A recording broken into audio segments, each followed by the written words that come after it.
the difference between us and most of the animals on the plains of Africa.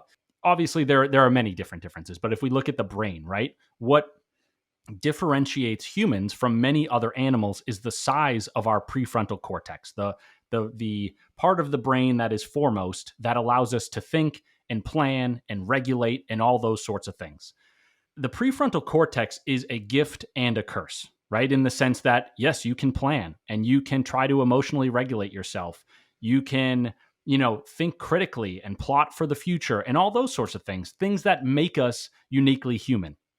At the same time, we can also use the critical thinking parts of our brains to stew even further, right? And so, anatomically speaking, like, why do we stew over, somebody cutting us off in traffic, whereas a zebra doesn't?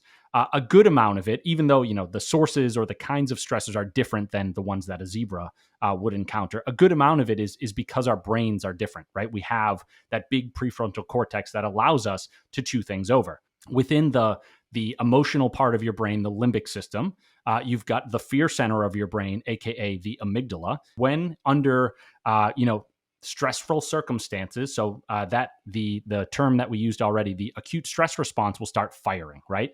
And what can happen is that acute stress response and the amygdala can basically send a message to our forebrains, to the prefrontal cortex, and say, this is really dangerous. You need to chew this over. And we can, we have the option. I'm not saying it's easy, but we have the option to say, thanks, amygdala, I'm good here. I'm not going to chew this over.